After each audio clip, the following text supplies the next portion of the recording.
Buenas tardes, buenas noches, buenos días. Estamos en un episodio más del Zoom Random Mágico Cómico Musical. En esta ocasión vamos a hablar de la década de los 40 Y eh, 50. y 50, lo que nos va a llevar inevitablemente al nacimiento del rock and roll. Vamos a tratar de analizar los movimientos de la música popular, hacia dónde iban y qué fue o cuáles son las características que empezaron a tomar las tendencias culturales en la masificación de la música, ¿no? Cuando ya pudo ser adquirida, grabada en un disco. No sé quién quiera empezar a ahondar en el tema. Yo, si me permiten hacer Espérame, te lo dijo el Choco. Adelante. si me permiten hacer un paréntesis sobre la conversación que tuvimos en el anterior musical Uh-huh. y repercusiones en la música clásica de este exceso de profesionalización. Uh-huh. Encontré un video de los que te mandé, el de, Uh-huh. de Soundfield, donde dicen que dicen que en los 1900 dejó de haber improvisación en la música de cámara. Que antes de eso existía improvisación y que en los 1900, en parte por la complejidad de las piezas más modernas, dejó de haber como solos improvisados o ciertos puentes improvisados. Luego lo buscaré y se los mando para que lo vean, pero me pareció que valía la pena decir el punto ese. Ahora, ya estamos. Está interesante que hagamos las 2 décadas. Me daba un poco de miedo porque es mucha música la que se genera, pero es como un poco difícil entender el rock and roll sin la década de los 40. Uh-huh. O sea, todos sus padrinos ya directos son de ahí, ¿no? Viene además algo que le da la razón a Poli, bueno, no se lo hubiéramos dado, pero que le da la razón a Poli de lo que nos dijo también en la sesión anterior, de la complejización y profesionalización del jazz. Es en Uh-huh. los 40 cuando empieza. El nuevo sonido de bebop, y si quieren empezamos por ahí, de ahí nos movemos, el nuevo sonido del bebop que traían Charlie Parker, Dizzy Gillespie, Thelonious Monk, que empieza a separarse de este jazz todavía bailable Uh-huh. de los 20 y los 30. Este es el punto en el que ya el jazz como lo conocemos surge como una cuestión de gente estudiada e incluso virtuosa. Y si quieren empezamos por ahí, no sé. Sí.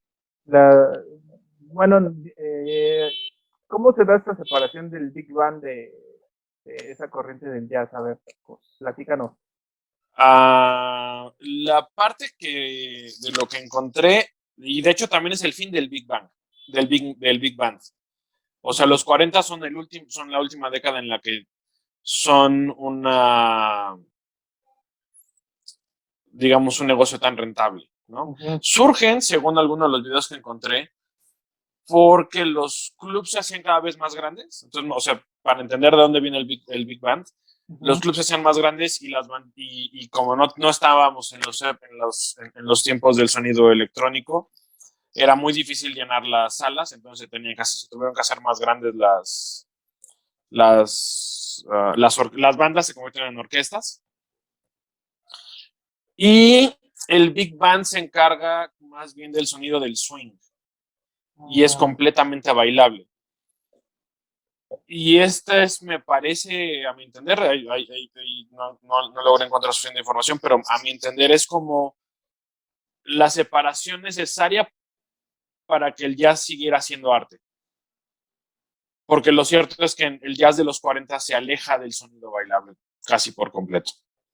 Y a lo mejor de repente lo puedes hacer así con la manita, pero ya su finalidad no es bailar, es un entretenimiento un poco más profundo, ¿no? Que es escuchar la música y tratar de entender lo que están haciendo con sus maromas. No sé si les gustó la respuesta. También sería como una especie de conjunción entre la eh, proeza lírica, o sea, como que ya es como más profundo el asunto de las letras. Es que prácticamente no hay letras. En este jazz ya no hay letras. En el jazz previo sí hay, pero nunca, el jazz no se hace famoso por la poesía, sino por la naturaleza y la complejidad de la música. Pero de aquí, sí, quiero que ustedes me digan qué opinan de este proceso, porque de aquí nos podríamos ir a los subgéneros que dan origen al final del día al rock and roll y al nacimiento de la adolescencia como negocio. Ah, sí, sí, sí. Sí, de hecho, bueno, es importante resaltar, y aquí sí voy a contradecir un poquito lo que comentan los chicos del video. O sea, sí, en cuanto a la música de cámara, podría yo decirte, sinceramente, que la música de cámara es como el hijo no querido de la música clásica. Es muy bonita y todo, pero precisamente lo que viene a hacer la música de cámara es a romper con ciertas estructuras muy marcadas.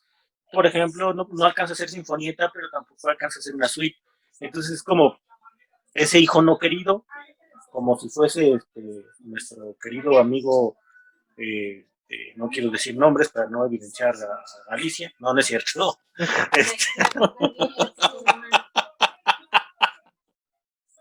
No es cierto. Galicia, tú sabes que te amo mucho. Pero no te preocupes que no lo ve.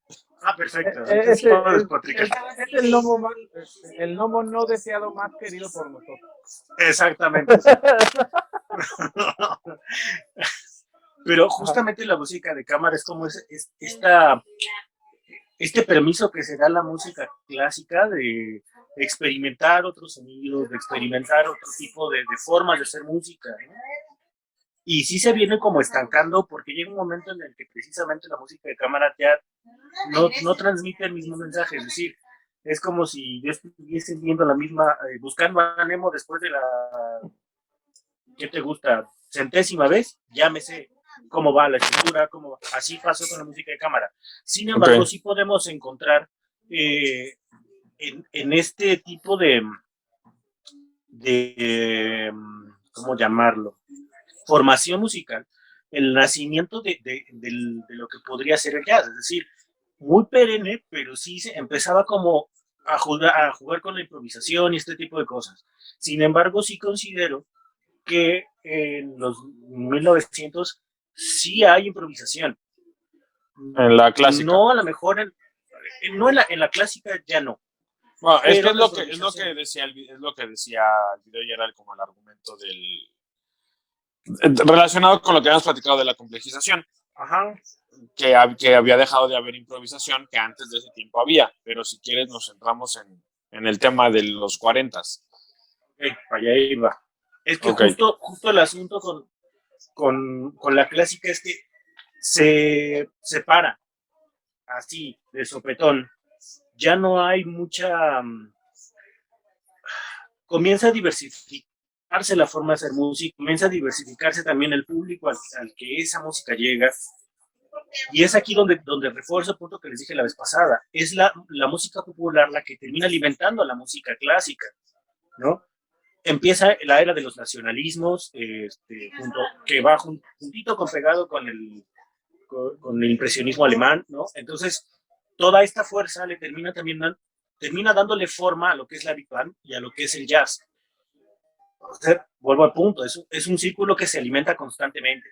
Sin embargo, sí podemos entender que la formación de la Big Band sí empieza a perder su fuerza en los 40, sin embargo se mantiene ahí. Comienza a mantenerse ahí. Deja de estar viendo porno, por favor, mientras hablamos. Lo estoy mandándoles los links. Ah, ok. Se mantiene, la Big Band se mantiene como esa base que después explota en la improvisación que el jazz genera. Es decir, estos puentes que generan constantemente esta secuencia de acordes que te permiten improvisar sobre esta armonía, no la encuentras en el jazz per se, la encuentras justo en la Big Band. Y de ahí su importancia. Sí, a lo mejor empieza a caerse por ahí por los 40, sin embargo no desaparece completamente.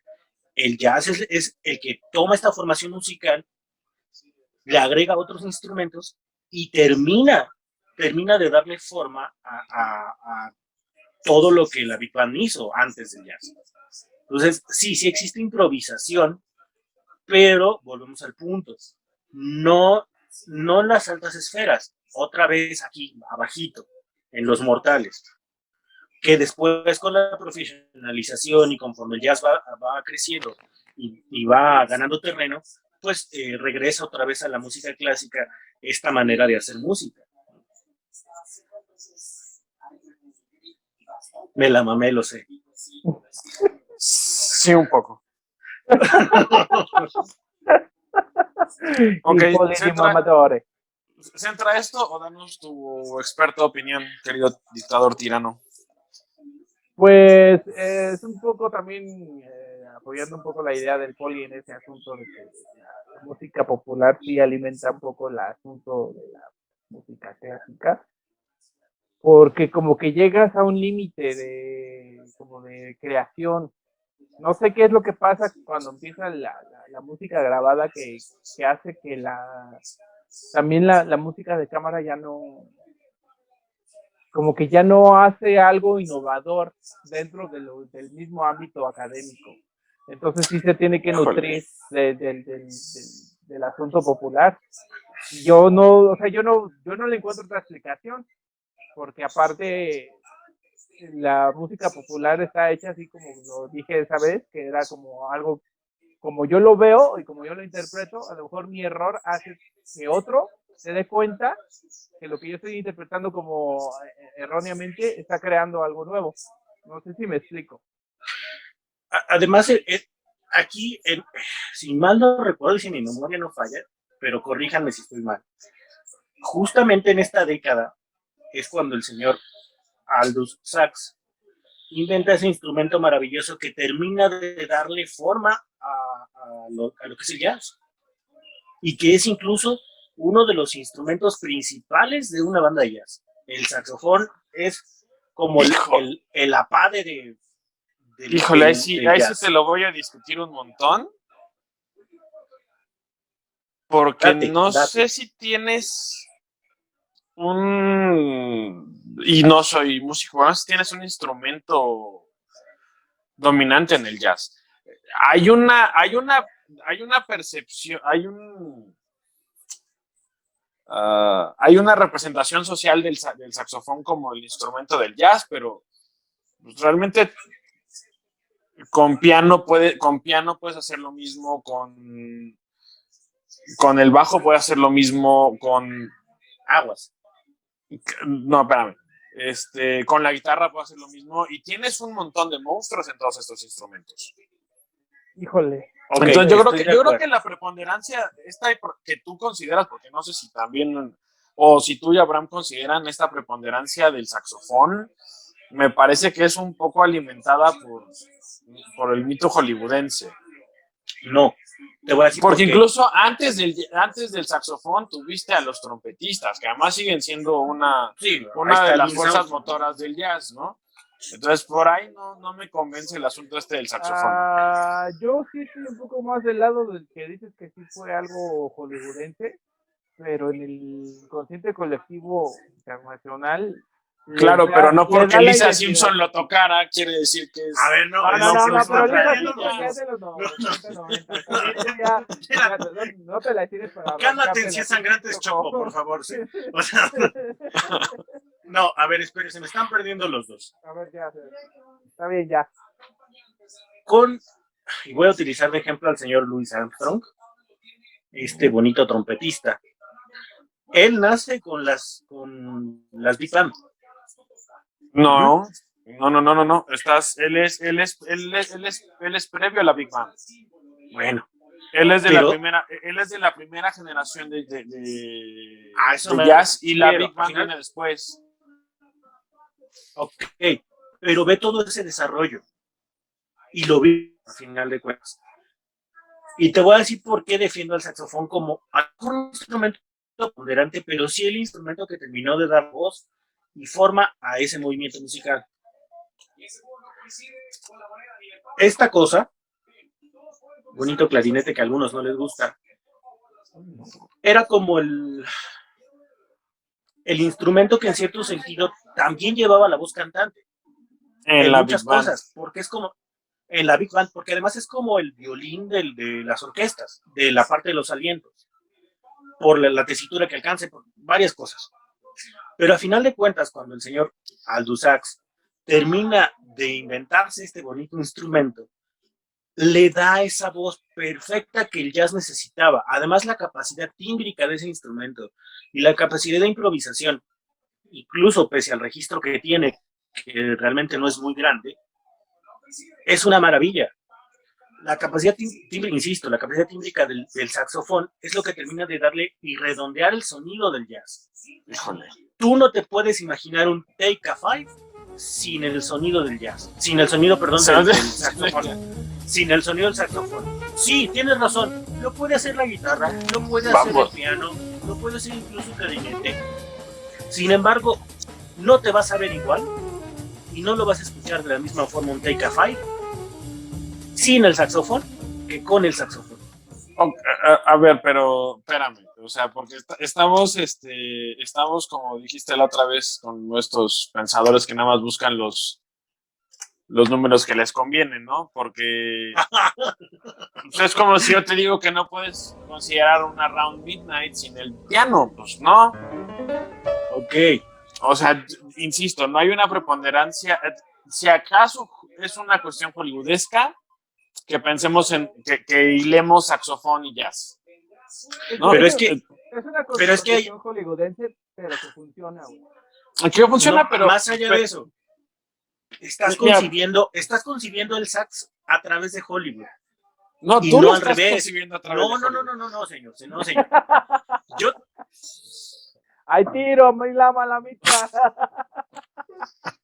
No, las que ver,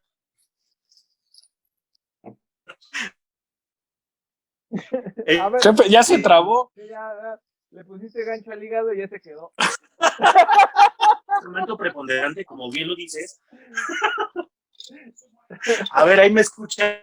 Ya. A pesar de que no es un...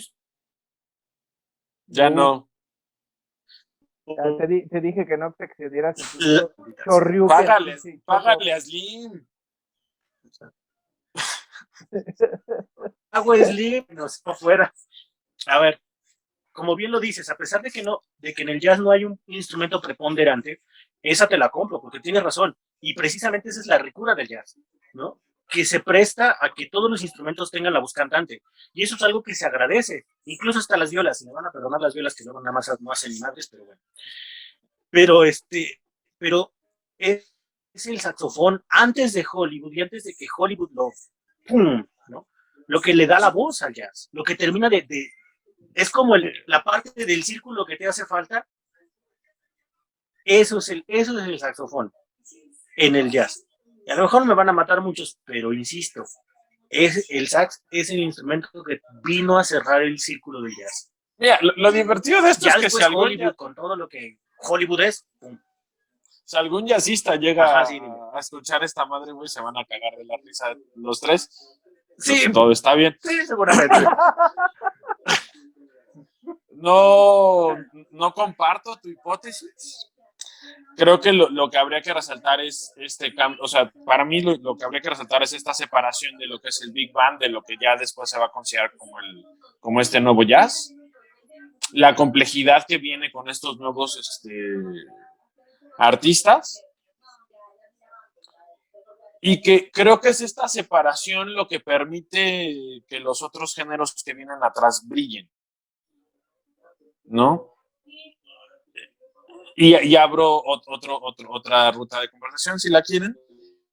Si bien los 50 es el nacimiento del adolescente como tal, este es como el del joven. O sea, en los 40 como que ya la juventud se estructura como un elemento distinto a ser un preadulto. y la música lo empieza capitalizar. a capitalizar.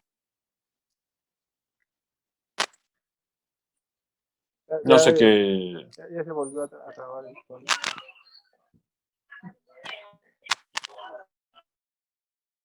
Ya no te escuchamos, Poli. Otra vez, perdón. A ver, ¿ahí me escuchan? ¿Me sienten? Sí. Ya no te escucho nada otra vez. Ya se salió el cabrón. Bueno, tú, en lo que él viene, ¿tú qué opinas? ¿O para dónde quieres llevarte la conversación?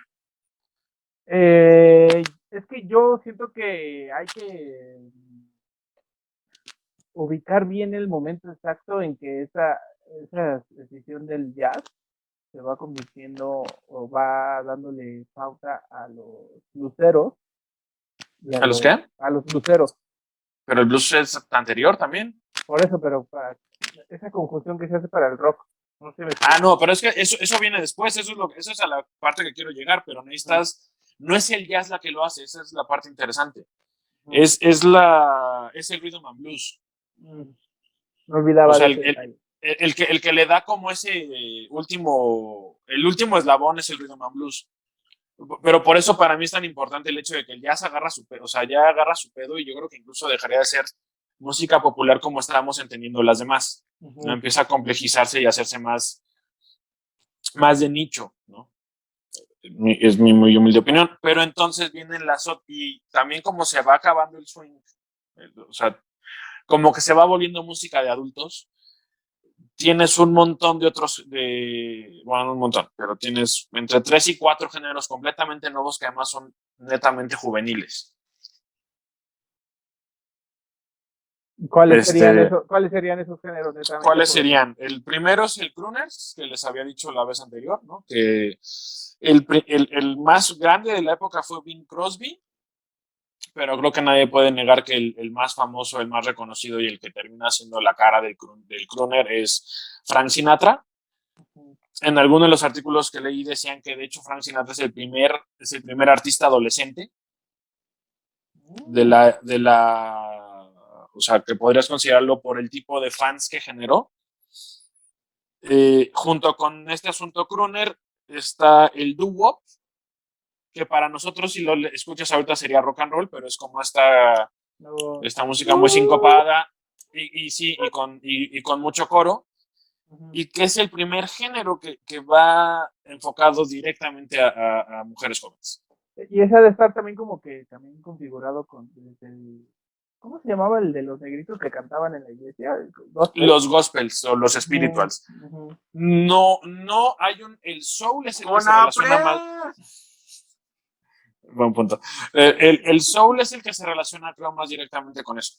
Pero yo dije negrito. Así, aunque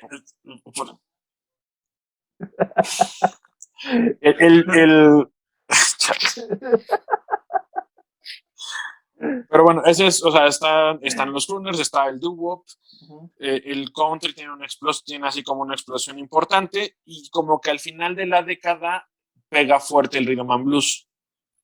De hecho, una de las primeras canciones que podrías considerar rock and roll, pero que técnicamente es rhythm and blues, es la Fat Man de Fats Domino. Fats Domino. Y también acá, porque es de estas épocas, entraría la hermana Rosetta Tharpe, que es otra de las precursoras directas de la que salía con su guitarra a cantar en la... Ajá, porque además es de las primeras que usa una guitarra eléctrica con un cierto nivel de sonido ahí modificado. Medio sucio. Entonces, bueno, ajá. Pues esas serían como los antecedentes. Con una maestría porque tocaba chulísimo, la desgraciada. Era buena. Y tenía una voz impresionante. Yo no sabía que era principalmente cantante de soul. Pero por ahí le entró a una especie de rockabilly, pues ya. Ajá. Pues, sí, es como si tu abuelita, la que te manda, bueno, tu tía, la que te manda violines, se pusiera se colgara la guitarra y en la reunión del domingo, ¿no? Cállate, que así te ves cuando tocas, güey. Pues, bueno, ya tengo edad de tía que manda violines, eso no lo niego, pero bueno, así lo veo yo. Bueno, entonces, ¿cómo seguimos? Pues no sé, ¿qué crees que sea lo más conveniente de analizar de esta era o de esta década en cuanto a la importancia de generar un producto de alienación de masa. Güey, no, anda, pero güey, ¡Es fuerte! No manches, güey, así espero que mañana anotes un gol mínimo, ¿eh? Yo no soy delantero, yo soy... Ay, sí, pues aunque sea en tu portería, pero... Yo soy una muy mala tropicalización de Rafa Márquez. Pues no, a ver, no sé si entiendo exactamente lo que me dices, porque creo que hay un elemento, como en todo movimiento, hay un elemento muy orgánico y hay un elemento más sintético que es el de cómo nos apropiamos de las cosas para que sea negocio. Creo que, ¿cómo era la pregunta? La necesidad de generar un mercado de alienación de masa. De alienación. No sé si la idea era alienar, porque además había mucho, ninguno, bueno, no. Algunos de esos movimientos son vistos con cierto recelo y lo mismo le pasa al rock and roll. Entonces no es como un proceso tan lineal de vamos a crear modelos para que la gente no piense. Estos movimientos fueron en su momento no revolucionarios, pero sí de algún modo contraculturales. Tal vez el doo-wop no, porque estaba muy, muy, muy bien pensado para que fuera, tal vez ese fue el primero, como una cuestión de consumo directo para chicas adolescentes, que por cierto les decían las Bobby Soxers. Y tal vez el crooner un poco en la misma línea, pero el crooner se alimenta ya de un proceso previo de cantantes de ópera y de operetas y de gente con voz particular, no solo que el crooner ya se enfoca mucho a hacer una especie de balada. A ver, replanteando. Entonces, ¿cómo es que se convierte la industria musical en una especie de máquina productora de géneros musicales que encuentran en la juventud o en el término adolescencia, tardía, lo que tú quieras, que encuentran ahí su nicho? O sea, ¿cómo se da esa transición? Haces unas preguntas muy profundas para las que en realidad no te tengo una respuesta.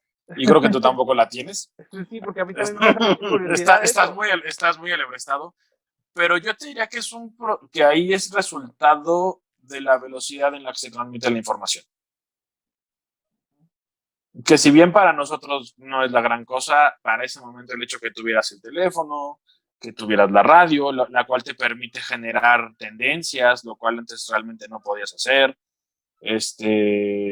Lo que tú dijiste la sesión anterior, este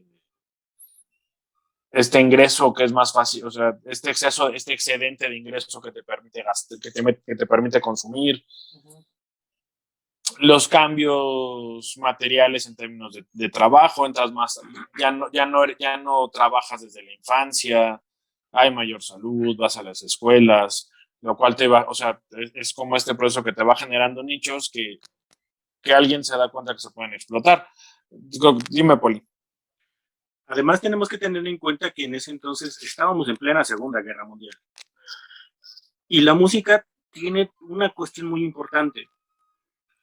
Y aquí me voy a colgar un poquito del señor Shostakovich, porque precisamente los nacionalismos son los que terminan también de darle esa fuerza que tú estás buscando, mi querido Abraham. Es decir, el motor que termina como de no alienar, sino masificar la música, porque la alienación viene después de la masificación, es precisamente eso. Estados Unidos necesitaba forzosamente encontrar en la música algo que exaltase el nacionalismo y necesitaba encontrar en sus artistas esa parte que exaltase ese sentido patriótico, si tú quieres. Solamente que el proceso de los gringos, muy distinto, obviamente, al del proceso de los nacionalistas europeos, llámese Mussorgsky, llámese Shostakovich, en fin. Y es distinto porque ellos empiezan a entender la música grabada como una oportunidad y un nicho de comercialización y de una masificación mucho más amplia, es decir, ya de una masificación internacional. Y es por eso que Frank Sinatra comienza a tener, no solamente por el talento que tiene, que eso es innegable, pero sí empieza a tener una proyección más allá de las fronteras gringas. Si comienzas a darte cuenta, el swing y todos estos géneros se escuchaban mucho en plena Segunda Guerra Mundial, pues es decir, era algo que podías escuchar tranquilamente en las trincheras de los frentes europeos. Entonces era como esta conexión que tenían los soldados con su patria y les ayudaba, si tú quieres, a exaltar el espíritu patriótico y todo esto. Entonces es precisamente esa la respuesta que estás buscando, mi querido Abraham. Es el nacionalismo el que termina dándole ese empuje, sumado además con la capacidad comercial que comienza a tener Estados Unidos en cuanto a este tipo de oportunidades de negocio, lo que termina también de darle el plus que necesitaba, ¿no? Y que empiezan entonces a ver la música como un negocio no solamente rentable, sino necesario. Puedo hacer como una acotación aquí, como que es como una especie de analogía metafórica que estoy haciendo. ¿No será que también es como el experimento que está haciendo el K-pop en Corea? Pues como que es una repetición de ese fenómeno ahorita a una escala ya global. Ah, cabrón. No considero que sea así, porque el K-pop ya la tiene más fácil. Es decir, a través del Internet, a través de muchas herramientas tecnológicas, obviamente ya la masificación es ¡pum!, así, en segundos. Ya no necesitas tanto proyectar mucho a un artista o a una persona que se Híjole, no dedique a este sé. tipo de cosas como para que pueda tener esos alcances. Anteriormente necesitabas de dos cosas: talento y carisma. Ahora ya no importa tanto. Con que tengas carisma, perdón, ahora ya no importa tanto. Con que tengas carisma, es más que suficiente. No mames. Con que tengas carisma es más que suficiente, ¿no? Está chingón tu carisma. Qué bueno que David no lo vio, porque si no, imagina. Bueno, Punto. es que mi analogía y traer a el K-pop es que yo he leído que hay una empresa dedicada a hacer, este, a crear este tipo de grupitos como prefabricados, como BTS y todos esos, y cuyo fin es lograr como una especie de hegemonía cultural de Corea o de la cultura oriental sobre la occidental. Híjole, no sé para dónde está yendo esta reunión, Y pero... por eso, o sea, yo no estoy de afirmando Pero, nada, nada más es como que digo, es que como que esto se parece y como que pero a está ver, no, a peleado. ver, déjame ver si podemos poner orden. Ajá. Sí hay una fuerte inversión en el K-pop y podríamos incluso argumentar que en el cine coreano, porque ha tenido un boom desde el 2005 que empezaron como a sacar cosas. ¿Es una cuestión de expansión cultural? Yo creo que sí. Nada más que aquí hay una diferencia muy importante. Corea es una potencia entre muchas. Estados Unidos, ya si estamos hablando del 45, ya era la potencia.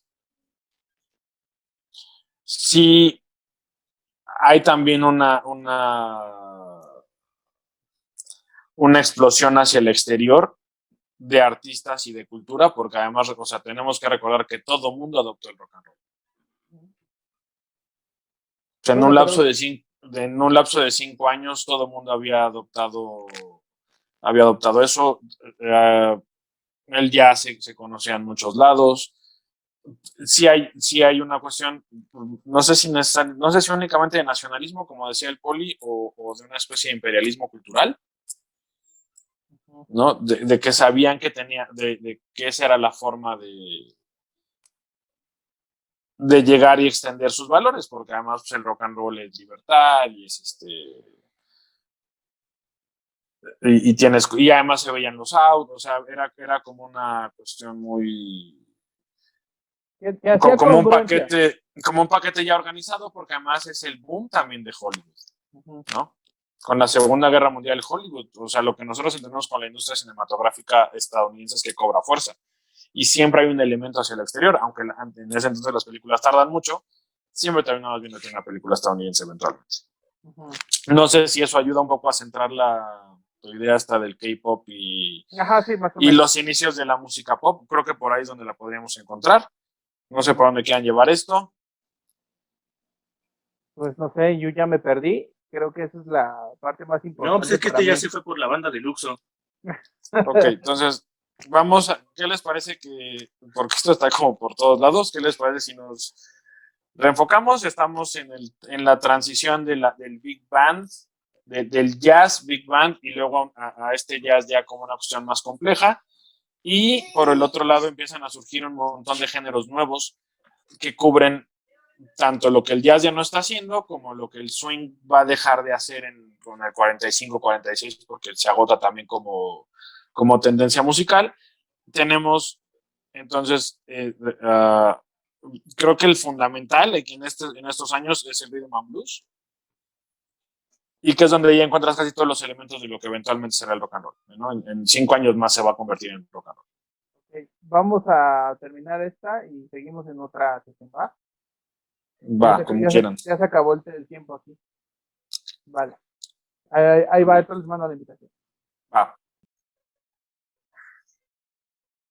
Bueno, pues aquí seguimos en el Zoom Random Cómico Mágico Musical, tratando de explayar qué es lo que hay en las 2 décadas siguientes, en 1940, 1950, y vamos a tratar de desmenuzar el surgimiento del rock and roll y de cómo este se convierte en el género hegemónico en el mundo de la posguerra. Dale, Choco. Yo otra vez. Ujú. Adelante, por favor. Te lo dijo el Caballero. Bueno, Choco. pues vamos a regresar brevemente a lo que nos trae hasta acá. El doo-wop, que es como ese primer género adolescente, que si buscan un par de canciones y luego las hilamos con los otros géneros, sí van a ver como ese proceso evolutivo, ¿no? Tenemos el rockabilly, que es como esta especie de country rápido, que también alimenta al final a lo que es el rock and roll, y el rhythm and blues, el R&B, que no es necesariamente lo mismo el R&B de esos años que el R&B de los 90 o de los 2000, pero así le dicen, y que es como la última pieza antes de que puedas tener al rock and roll como lo entendemos y a sus grandes exponentes con las diferencias bastante interesantes que tienen, ¿no? Que podríamos también meternos en eso. Ahora, lo que les pregunté hace rato, ¿tienen como alguna opinión sobre estos cambios musicales o de cómo se usan los instrumentos o de los tiempos que nos puedan aportar con su sabiduría musical al tema? Bueno, yo creo que ahí también empieza el uso de las Adelante, armonías, ¿no? adelante. ¿De la qué? De las armonías, de saber hacia dónde va, por ejemplo, una cadencia, etcétera, los cambios de acordes. Y creo que ahí la música popular se aprovecha de ciertas sensaciones emotivas que causan ciertas secuencias melódicas y armónicas. Entonces, yo creo que por eso el doo-wop se convierte como en la primera música adolescente, porque va acorde a ese sentimiento como de descubrimiento y como de candidez y a la vez como de ternura. No sé si tú me acompañes en ese juicio que tengo yo. Yo creo que en realidad lo que comienza a hacerse es a simplificarse. Ajá, Es decir, exacto. venimos de... Es que es muy raro, porque venimos de que el jazz comienza a complejizarse de una forma bastante canija y comienzan a inventarse acordes sacados del veto a saber qué universo, pero que suenan de una maravilla que santo Dios, ¿no? Pues nada más de escuchar un mendigo acorde disminuido con onceava aumentada es como que, ay, espérame tantito, ¿no? Pero fuera de eso, ahí es donde justo, como bien lo menciona nuestro querido amigo David, se separa. El jazz comienza ya a formar parte a ser parte de la música académica, porque vuelvo al punto, en esta necesidad de que la música popular es la que nutre a la música clásica termina jalando al jazz, y después lo hace fifí, y pues ahí valió queso, ¿no? Que en realidad no tanto, pero otra vez está teniendo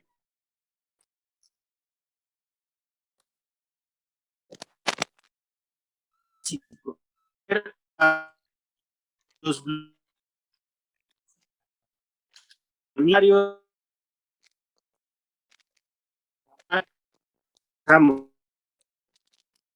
Conexión, Poli.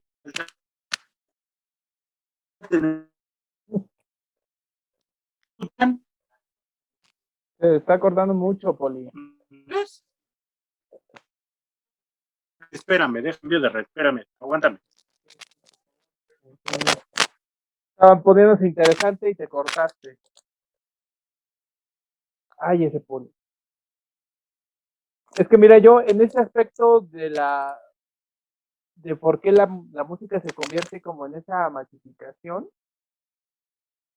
es porque creo que ciertos compositores en ese momento se dieron cuenta que abstrayendo todas esas cosas esas reglas de la armonía y a lo mejor simplificándolas o llevándolas a como a un método propio, podían causar ciertas emociones, no sé si me explico. Entonces se aprovecharon de eso y también por eso se convierten en mercados adolescentes. Esa es mi visión, pero creo que lo tiene como más claro este Poli porque pues, él sí está más estudiado en ese asunto. Yo lo conozco de manera básica porque lo tengo que manejar eh, a lo mejor de manera superficial. No estoy tan así hasta dentro de ese asunto. A ver, vas por qué. Perdóname, me quedé recuérdenme. Yo ya no escuché nada de tu explicación. Puta madre. Bueno, voy de regreso. Entonces, retomando, en el momento en el que el jazz termina como de separarse o comienza ya a tomar otro camino de profesionalización más profundo, se necesita volver al origen, es decir, a lo básico, a lo más simple, ¿no? Y por eso necesariamente el blues requiere y necesita tomar fuerza con sus clásicos tres acordes y el círculo armónico en el que se convierte y la posibilidad de improvisación que tiene el blues termina también de reflejarse en el rock, pero también lo más importante es que aquí la guitarra toma un papel mucho más protagónico, es decir, pasa de ser un instrumento más en la big band a ser como la voz cantante en los protogrupos de rock que comienzan a formarse, ¿no? Entonces, no solamente la guitarra se convierte en el instrumento principal, sino también en el instrumento que representa toda una identidad, ¿no? Que después se empezó a prostituir y a tomar otros rumbos de Flora, perdón, pero bueno, ese ya es otro tema. No mames, ¿qué tiene que ver Alex Lora, güey? O sea, Güey, qué pedo perdóname. contigo. Tenía que sacarlo, disculpen. Tenía que sacarlo de la... Pero ya, volviendo al punto. Entonces, la guitarra se convierte en esta base identitaria, no solamente de un género, sino de una comunidad que va creciendo día con día. Posteriormente se van integrando otros instrumentos que le terminan como también de dar esa forma, ¿no? Es decir, el bajo pasó de no escucharse en una big band a no escucharse en una banda de rock, ¿no? Entonces, No, es un mamador, güey. No mames. Creo que sí te despertamos, Poli. Sí, sí, un poquito. Pero sobre todo, también junto con la guitarra viene la importancia de la percusión como también un conjunto de instrumentos que marcan el ritmo que identifica al rock como tal. Es decir, esta conjunción entre la guitarra y la batería, incluso el bajo, es lo que le termina de dar también sí esta identificación y separación junto con otros de otros géneros, llámese blues, llámese rhythm and blues.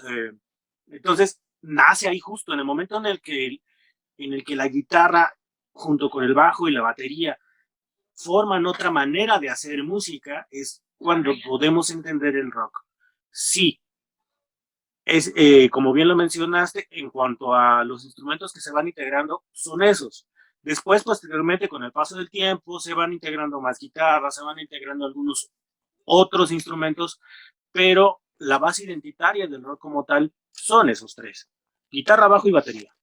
Pum, para de contar.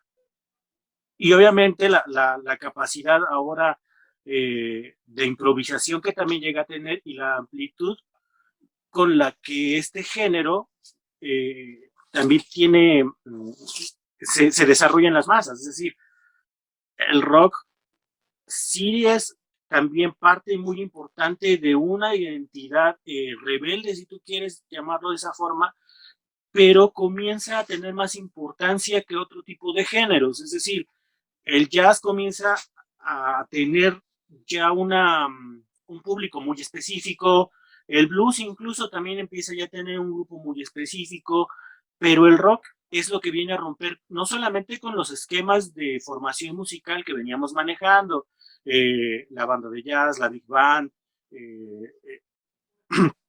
en fin, todas las formaciones musicales de los respectivos géneros de esa época, sino que también rompe las estructuras armónicas que también se venían manejando y comienza incluso a preconfigurarse un sonido mucho más pesadón, más cargado de efectos, con un poquito más de fuerza, y que incluso en muchas ocasiones las armonías no alcanzaban a notarse tanto. Sin embargo, con esta misma cuestión identitaria de rebeldía, pues comenzaba a tomar más fuerza. eso es más o menos lo que yo estaba tratando de decir. Ujú. Eso que digo, lo que el presidente quiso decir. Luego síganos iluminándose, señor Choco. Pues no sé, qué. Bueno, ahí Perdón, voy a. perdón. Dime. Se me Dale. olvidó una cosa importante, nos estamos olvidando de alguien que también, como que terminó, le dio también mucha fuerza al movimiento, el señor Ricardo Valencia, nuestro querido Richie Valens, que por aquellos entonces, vuelvo a punto, un ejemplo perfecto de que la música popular era lo que nutría otro tipo de músicas. Esta pieza muy famosa veracruzana, ¿no? La Bamba, como la retoma, le acelera el ritmo, le da otro tempo y ¡pum! Una revolución. Se convierte en un rock and roll icónico. Por supuesto. Adelante ya. Era lo único que quería terminar de contar. ¿Y qué hay de Elvis? ¿Qué hay de Elvis? Bueno, pero es que te estás adelantando porque acá viene otra parte que habíamos hablado en la sesión anterior de estas cuestiones de la apropiación cultural. Uh-huh.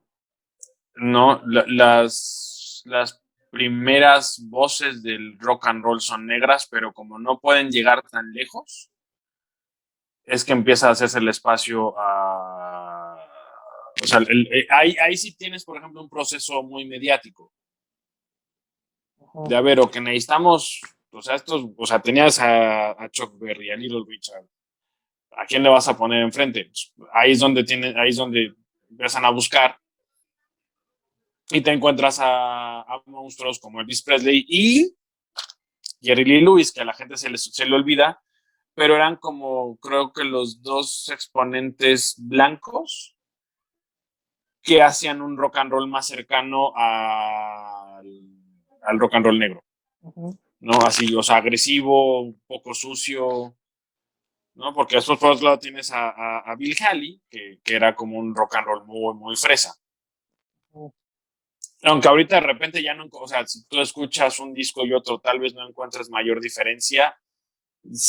Si te pones como en la mentalidad de la época y de repente escuchar al Little Richard con su forma maníaca de tocar el piano, que además en ese entonces todavía fue una de esas como cosas que llevaron de los otros géneros, todavía el rock and roll. Los primeros 5 años hay mucho piano en el rock and roll. Después sí se lo termina comiendo la guitarra porque es mucho más entre otras cosas porque es mucho más económico cargar una guitarra que un piano, ¿no? Pero bueno, para llegar a Elvis Presley, o sea, tenemos que empezar primero por estos exponentes que te demuestran lo que es ese rock and roll de barriada, porque ahí es donde nace. O sea, es un género de barrio, es un género sucio. De hecho, una de las acepciones de rock and roll es como es un eufemismo de sexo, ¿no? Por el rock and roll de movimiento. Ese es su origen.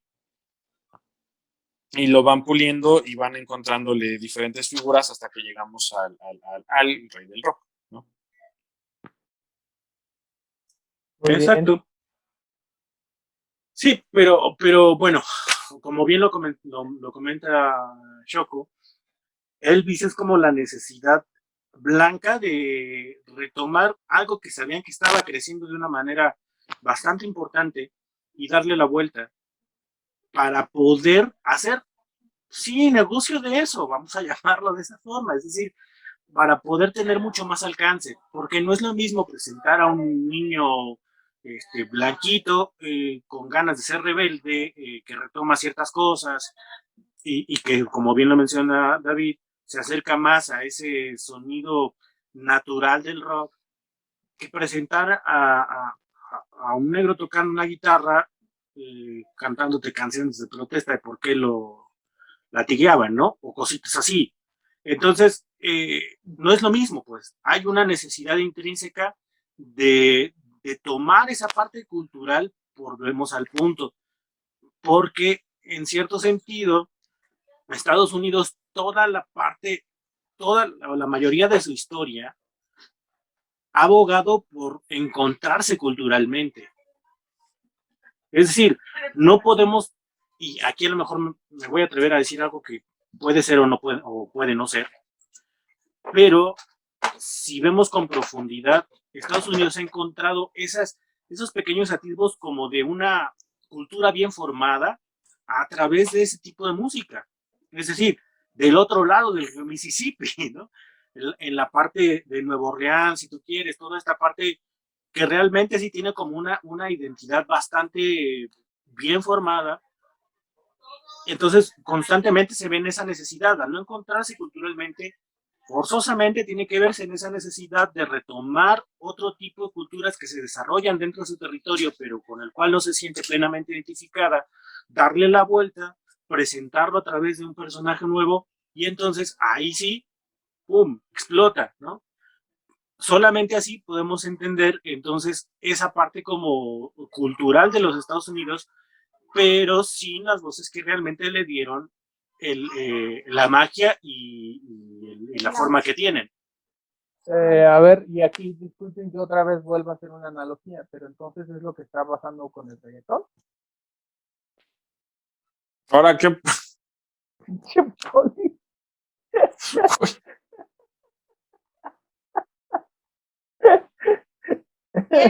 Disculpen. Tuve que levantarme por mi hermana iba a pasar. Disculpen ustedes. Se vio muy raro eso. Qué bueno que ya se va a tardar mucho en salir y va a ser editado. Bueno, sí está pasando más o menos lo mismo, ¿no? Con el reggaetón y con el Despacito del Luis Fonsi y la participación de Pero Justin Bieber. pero eso siempre pasa o sea, a partir de este momento siempre va a haber algún género dominante. Algunas veces será muy abstracto como el pop de los 80s, que en realidad tenía como muchísimas vertientes, otras veces era más claro como el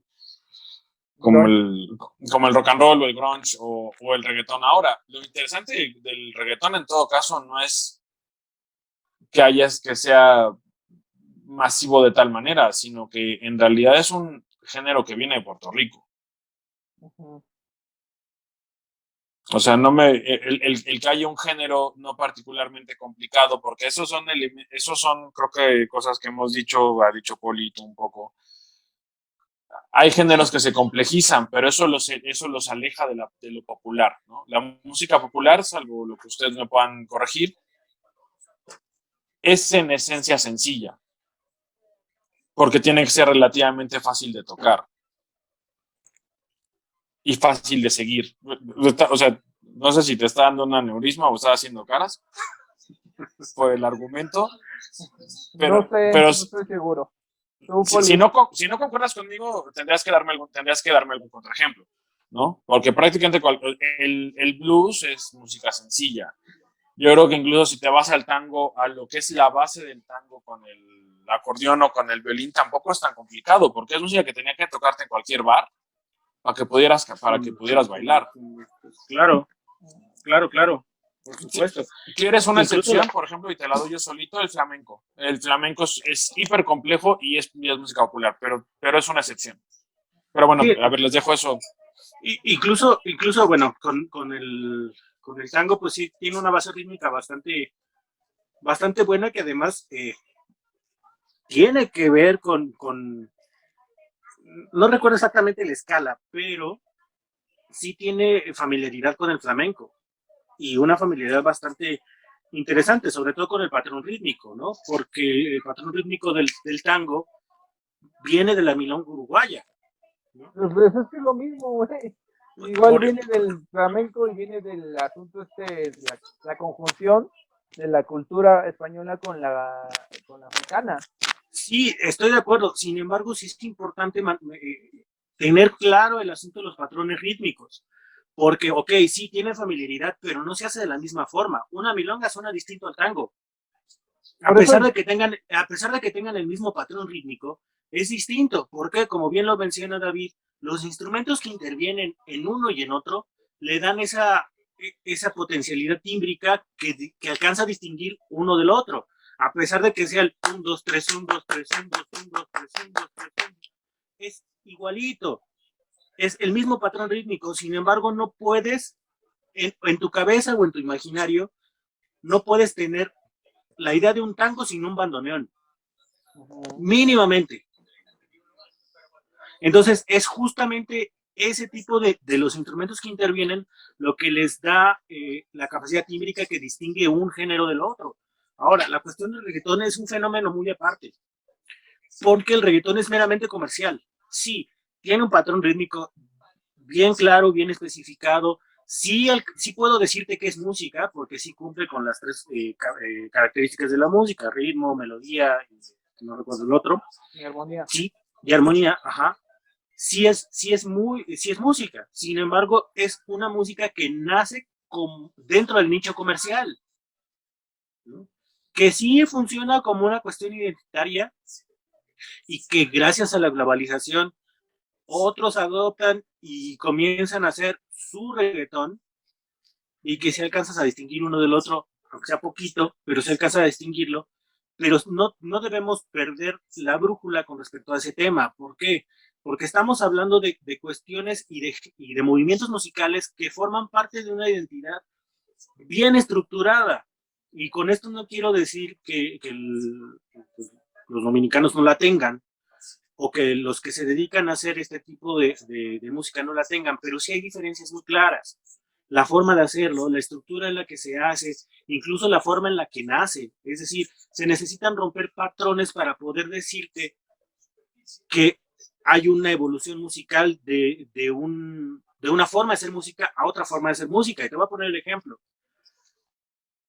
Cuando Beethoven comienza a hacer música, llamémosle primera sinfonía, segunda sinfonía, incluso hasta la tercera, tenía una forma muy Haydn de hacer música.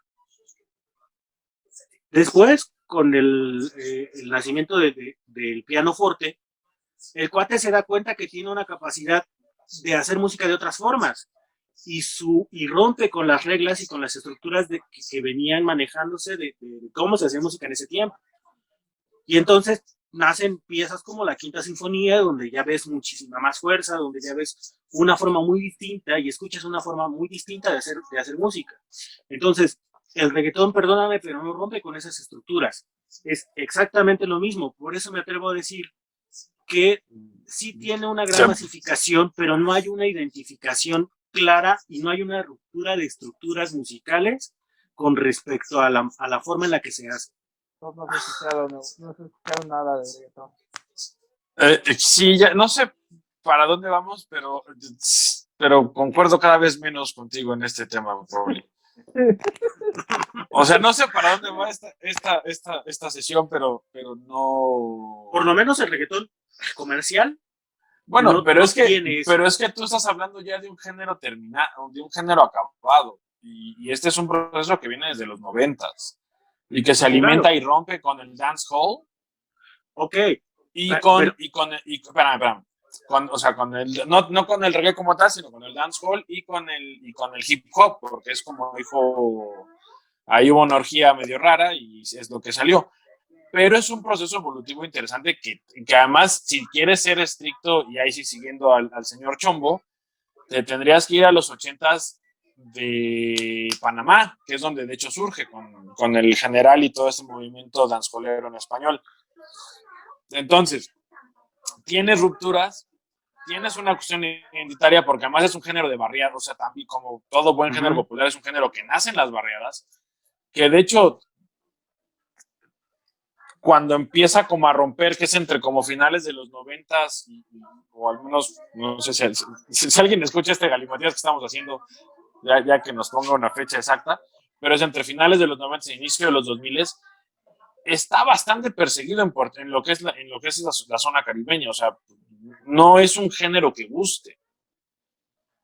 Es un género que se hace popular, como popular y con cierto grado de aceptación, hasta yo creo que gasolina.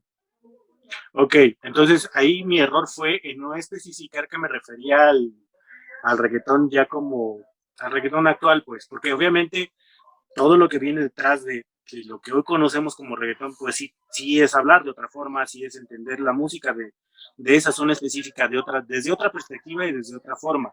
Yo me refería precisamente a que actualmente ya no hay un cambio de estructura en la forma en la que se hace respecto al reggaetón actual, no al anterior, okay. Pero ya nos desviamos demasiado, insisto. Pero a ver, déjame, insisto, si tú empezaste a... ¿Ah, yo? Sí, ¿quién fue que metió el asunto del reggaetón tú? O sea, y de Beethoven no te digo nada porque ahí sí no sé, ¿no? Pero simplemente ejemplifiqué, nada más. O sea, pero a ver, déjenme intento regresar esto a un lugar donde podamos, a donde estábamos y darle algún tipo de cierre a la sesión, porque si no, quién sabe qué vamos a terminar hablando. Esto que estás diciendo de que los géneros, bueno, lo dices del reggaetón, ¿no? Que como que pierde su identidad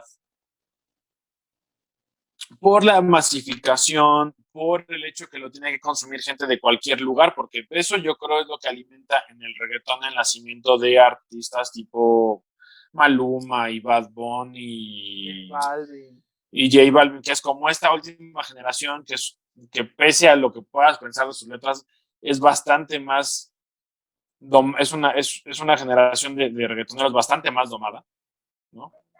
De las anteriores que eran gente muy de barrio, ¿no? Y que en el fondo siempre tenían estas dinámicas.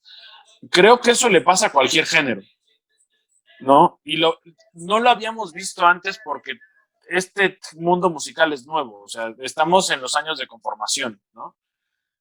Pero ya entrados en los 50s, y creo yo cuando llegas, por ejemplo, a un Bill Haley, que es muy bueno, o sea, que es un muy buen rock and roll, pero si lo tratas de entender como en el momento en el que se realizan, sería lo que tú estás diciendo ahorita de los reggaetoneros, o sea, de este reggaetón pop, ¿no?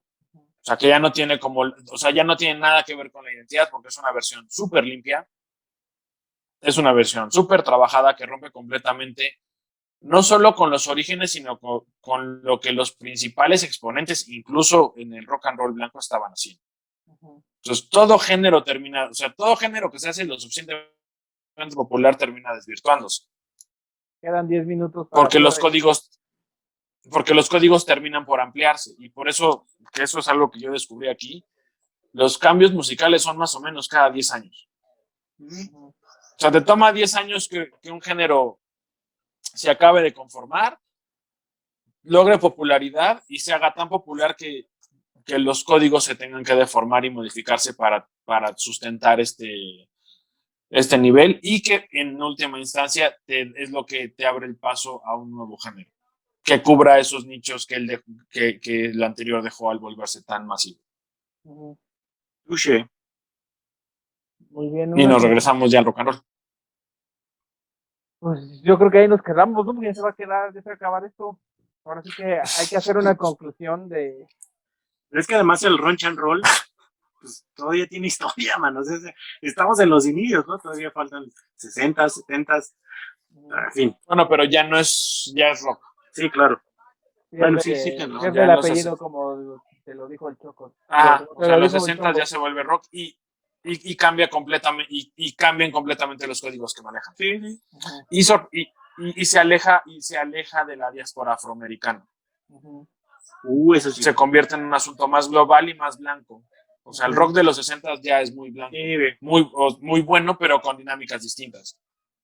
Que sigue teniendo ahí sus activos, ¿no? Y ahí tiene que ver mucho también claro. La aparición de Elvis como superstar, y luego consecuentemente los Beatles como ese tema, híjole. Por eso sí, yo sé que te cagas. Ya nos toca, en la siguiente toca, ¿eh?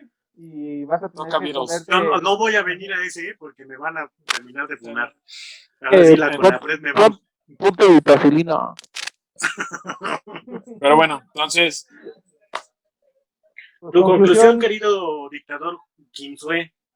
Mi conclusión es que esta década es muy interesante porque aquí se descubre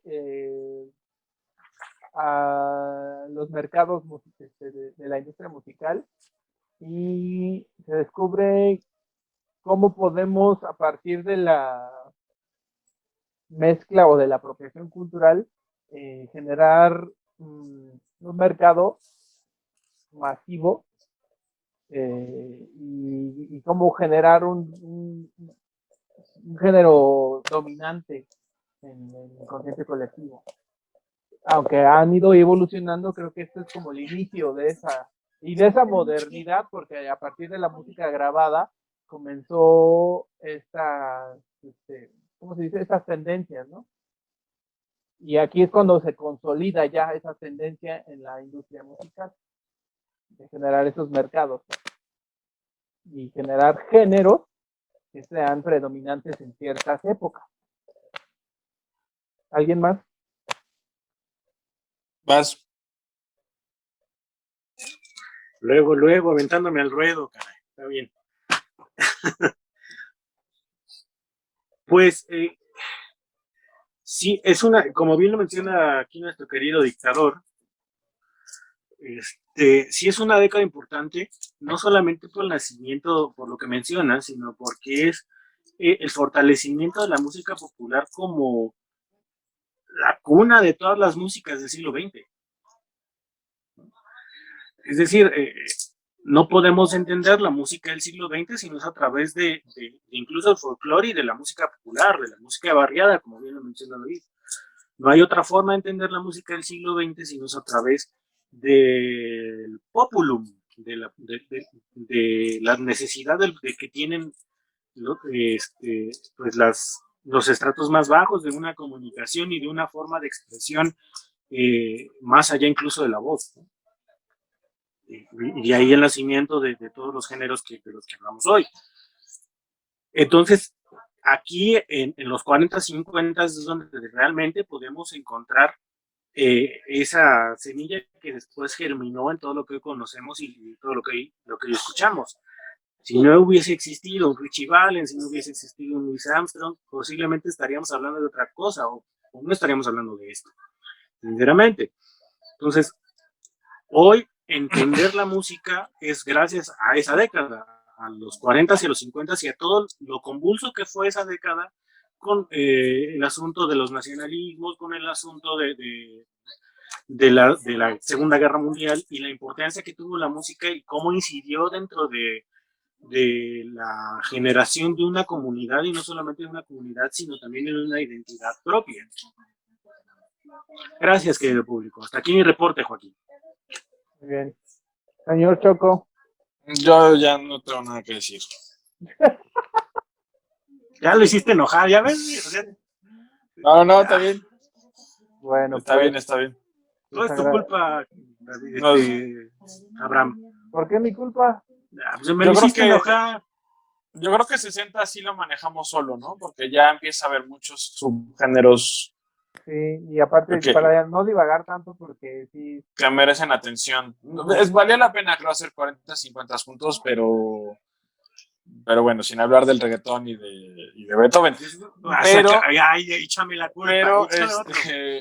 pero 60 creo que sí, por la cantidad de música que se genera y los géneros que además ya conocemos, o sea, todos conocemos, creo que sí amerita que lo tratemos como... Ya, si seguimos con esto, creo que todas las décadas tienen que ser como únicas.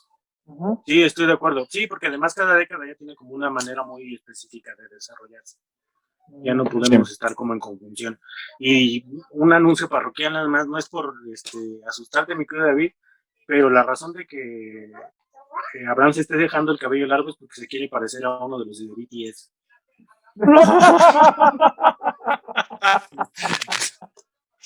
Descansen, señores. Vale. Nos vemos. Bye.